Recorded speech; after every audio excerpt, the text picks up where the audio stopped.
ಇವತ್ತು ತರ್ಪಣಾ ವಿಧಿ ಆಚರಣೆ ಅಂದರೆ ಏನು ಅಂತ ನೋಡಿ. ತರ್ಪಣಾ ವಿಧಿ ಅಂದರೆ ಏನು, ತರ್ಪಣಾ ವಿಧಿಯ ಆಚರಣೆಯ ಪದ್ಧತಿಯ ಅನುಸರಿಸುವುದು ಅಂದರೆ ಏನು ಅನ್ನುವಂತಹದ್ದು ಬಹುಮುಖ್ಯವಾಗಿ ನಾವು ಗಮನಿಸಬೇಕಾಗುತ್ತೆ. ನೋಡಿ, ತರ್ಪಣಾ ವಿಧಿ ಏನು, ತರ್ಪಣಗಳನ್ನ ಬಿಡುವಂತಹ ಪದ್ಧತಿ ಅಂತಂದರೆ ಬಹಳಷ್ಟು ಜನ ಜ್ಞಾನವಂತರು, ಬುದ್ಧಿವಂತರು ಆಚರಿಸುವಂಥ ಪದ್ಧತಿ ಇರ್ತಕ್ಕಂತಹ ಅವರು, ಕೆಲವೊಂದು ಪೂಜ್ಯವಾದಂತಹ ಗುಣವುಳ್ಳವರು ಇವರೆಲ್ಲರೂ ಕೂಡ ಅರಿತಿರ್ತಾರೆ, ಅದರ ಬಗ್ಗೆ ಗಮನಿಸಿರ್ತಾರೆ. ಬಹಳಷ್ಟು ಇವಾಗ ನಾವು ಡಿಜಿಟಲ್ ಮೀಡಿಯಾಗಳಲ್ಲಿ ತಿಳ್ಕೊತಾ ಇರ್ತೀವಿ. ಈ ಉತ್ತರಾಯಣ ಪುಣ್ಯಕಾಲದ ದಿನ ತರ್ಪಣಾ ವಿಧಿಯನ್ನು ಬಿಡುವಂತಹ ಶಾಸ್ತ್ರ ಪದ್ಧತಿಗಳು, ಈ ವಿಷಯ ತಿಳ್ಕೊಳ್ಳೋದ್ರಿಂದ ಪ್ರತಿಯೊಬ್ಬರು ಕೂಡ ಹಿರಿಯರು ಮಾಡಬಹುದು. ಬಹುಮುಖ್ಯವಾಗಿ ಯಾರಿಗೆ ತಂದೆ ಸ್ಥಾನ ಇರಲ್ವೋ ಅಂತಹವ್ರು ಮಾಡುವಂತಹ ಅರ್ಹತೆ ಜಾಸ್ತಿ ಇರುತ್ತೆ, ಅಂತಹವರು ಮಾಡ್ಬೋದು. ಇದು ಶ್ರೇಷ್ಠವಾದಂತಹ ಪುಣ್ಯ. ಯಾಕೆಂತಂದರೆ ಇವತ್ತಿನ ದಿನ ಏನು ತರ್ಪಣಾ ವಿಧಿ ಬಿಡ್ತೀರಾ, ಯಾವ ವಿಚಾರಗಳಲ್ಲಿ ತರ್ಪಣಾ ವಿಧಿ ಬಿಡ್ತೀರಾ ಅಂತಹ ಒಂದು ಇದೆಲ್ಲ ಕೂಡ ಬಲ ಈ ಯಾರು ತರ್ಪಣ ಬಿಡ್ತಾರೋ ಅಂತಹವ್ರಿಗೆ ಸಿಗತ್ತೆ. ಹಾಗಾಗಿ ತರ್ಪಣಾ ವಿಧಿಯಲ್ಲಿ ಬಹುಮುಖ್ಯವಾಗಿ ಬರುವಂತಹ ಅಂಶಗಳು ದೇವತಾ ತರ್ಪಣ, ಋಷಿ ತರ್ಪಣ, ಗುರು ತರ್ಪಣ, ದಾಯಾದಿ ತರ್ಪಣ, ಬಂಧು ತರ್ಪಣ ಮತ್ತು ಸಹಜ ತರ್ಪಣಗಳು. ನೋಡಿ, ಇಷ್ಟು ತರ್ಪಣಗಳ ವಿಚಾರ ಬರ್ತದೆ. ನೋಡಿ, ಇಷ್ಟು ಒಂದು ವಿಚಾರವಾಗಿ ತರ್ಪಣಗಳನ್ನು ಬಿಡುವಂತಹದ್ದು ಅಂದರೆ ಜಲವನ್ನು ಬಿಡುವಂತಹದ್ದು. ಎಲ್ಲೆಲ್ಲಿ ಬಿಡಬಹುದು ಬಹುಮುಖ್ಯವಾಗಿ ಅಂತಂದರೆ ನೋಡಿ, ಸಮೃದ್ಧಿಯಾಗಿ ಜಲ ಸಂಪತ್ತು ಬಂದಿರುತ್ತೆ. ಏಕೆ ಅಂತಂದರೆ ಆಶ್ವೀಜ ಮಾಸದಿಂದ ಬಂದಿರತಕ್ಕಂತಹ ಮಳೆಗಳು, ಗಿಡ ಮರ ಬಳ್ಳಿಗಳು, ಅರಣ್ಯ ಪ್ರದೇಶಗಳಿಂದ ಬಂದಿರತಕ್ಕಂಥದ್ದು, ಭೂಮಿಯಲ್ಲಿರ್ತಕ್ಕಂಥ ಸತ್ವಾಂಶಗಳಿಂದ ಕೂಡಿರ್ತಕ್ಕಂಥ ನೀರು ಕುಂಟೆಗಳಲ್ಲಿ, ಕೆರೆಗಳಲ್ಲಿ, ನದಿಗಳಲ್ಲಿ ಸೇರಿರುತ್ತೆ.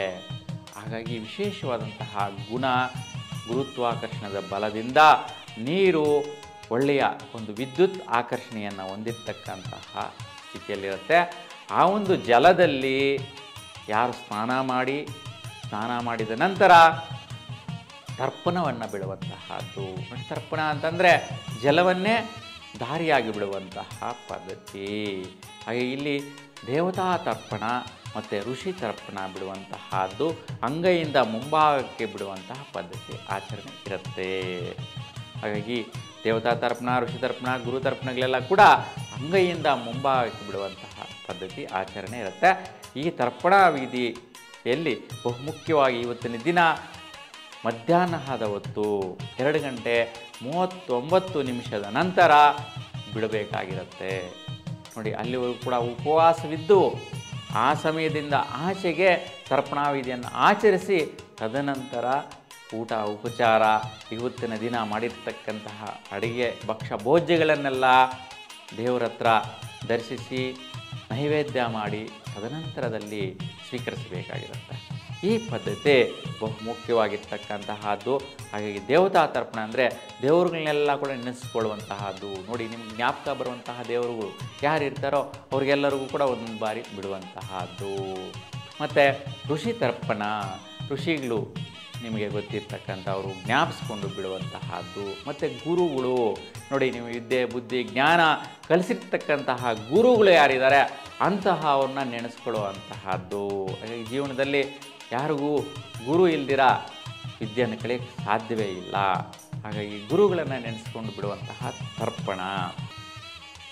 ತದನಂತರ ದಾಯಾದಿ ತರ್ಪಣ. ನೋಡಿ, ದಾಯಾದಿಗಳಲ್ಲಿ ಅಣ್ಣ ತಮ್ಮಂದರಾಗಿರ್ಬೋದು, ತಂದೆ ಚಿಕ್ಕಪ್ಪಂದರು, ದೊಡ್ಡಪ್ಪಂದರಾಗಿರ್ಬೋದು, ತಾತ ಅಜ್ಜಂದರು, ಹಾಗೆ ಅಜ್ಜಿಯರಾಗಿರ್ಬೋದು, ಯಾರೆಲ್ಲ ದಾಯಾದಿ ಸಂಬಂಧಿಕರು, ರಕ್ತ ಸಂಬಂಧಿಕರು ಇರ್ತಾರೆ ಅಂತಹ ಅವರೆಲ್ಲರಿಗೂ ಕೂಡ ಅಂಗೈಯಿಂದ ಹೀಗೆ ಹೆಬ್ಬೆರಳ ಮುಖಾಂತರ ಬಿಡುವಂತಹ ತರ್ಪಣಗಳಾಗಿರುತ್ತೆ.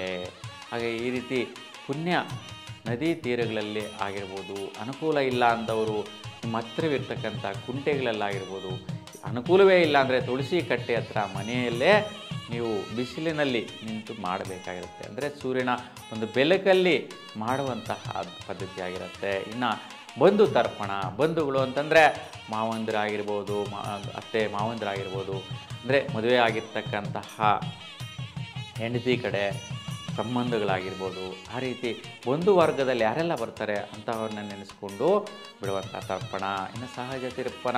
ಸಹಜ ತರ್ಪಣ ಅಂತಂದರೆ ನೋಡಿ, ನಮಗೆ ಗೊತ್ತಿದ್ದು ಗೊತ್ತಿಲ್ಲದೆಯೇ ನಮ್ಮಿಂದಾಗಲಿ ನಮ್ಮ ಹೇಳಿಕೆಯಿಂದಾಗಲಿ ಬೇರೆಯವರು ಮಾಡಿರ್ತಕ್ಕಂತಹ ತಪ್ಪುಗಳು ಏನಪ್ಪ ಅದಂದರೆ, ಗಿಡ ಮರ ಬಳ್ಳಿಗಳನ್ನು ಓಡಿಸಿರ್ತೀವಿ ನೋಡಿ, ಅದು ಕೂಡ ದೋಷಪೂರಿತಾನೆ.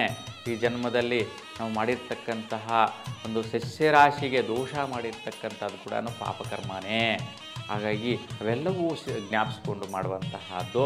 ಮತ್ತು ಪ್ರಾಣಿ ಪಕ್ಷಿ ಸಂಕುಲಗಳು ಏನೆಲ್ಲ ಇರುತ್ತೆ, ಆ ಒಂದು ಪ್ರಾಣಿ ಪಕ್ಷಿಗಳು ಕೂಡ ನಮ್ಮಿಂದಾಗಲಿ ನಮ್ಮ ಒಂದು ಹೇಳಿಕೆಯಿಂದ ಬೇರೊಬ್ಬರ ಕೈಯಿಂದ ಮಾಡಿಸಿರ್ತಕ್ಕಂತಹ ಪ್ರಾಣ ಹತಗಳಾಗಿರಲಿ ಅಂತಹವುಗಳನ್ನು ನೆನೆಸ್ಕೊಂಡು ತರ್ಪಣ ವಿಧಿಯನ್ನು ಬಿಡುವಂತಹದ್ದು. ನೋಡಿ, ಇವತ್ತಿನ ದಿನ ಉತ್ತರಾಯಣ ಪುಣ್ಯಕಾಲ ಅಂತೇಳಿ ಹೇಳಿದೆ. ಹಾಗೆ ಉತ್ತರಾಯಣ ಪುಣ್ಯಕಾಲದ ದಿನ ಈ ಒಂದು ತರ್ಪಣ ವಿಧಿ ಮಾಡುವಂತಹ ಶಾಸ್ತ್ರ ಎಷ್ಟೊಂದು ಶ್ರೇಷ್ಠಕರವಾಗಿದೆ ಅಲ್ವಾ. ಹಾಗಾಗಿ ಎಲ್ಲರೂ ಕೂಡ ಇದನ್ನು ಅರ್ಥೈಸ್ಕೊಂಡು ಮಾಡೋದರಿಂದ ತುಂಬ ಉತ್ತಮವಾದ ಫಲಪ್ರಾಪ್ತಿಯನ್ನು ಪಡೀತೀರಾ. ಮುಂದೆ ಪುನರ್ಜನ್ಮದಲ್ಲಿ ಪೂರ್ವಜನ್ಮದ ಸುಕೃತ ಫಲ ಪಡೆಯುವಂತಹ ಯೋಗ ಪ್ರಾಪ್ತಿ. ಹಾಗಾಗಿ ಉತ್ತರಾಯಣ ಪುಣ್ಯಕಾಲದಲ್ಲಿ ಸೂರ್ಯನ ಪರಿಪೂರ್ಣವಾದ ಬಲ, ಅನುಗ್ರಹ, ದೈವೀ ಬಲವಾಗಿ ನಿಮಗೆ ಸೇರುತ್ತೆ, ಸಿಗತ್ತೆ ಕೂಡ.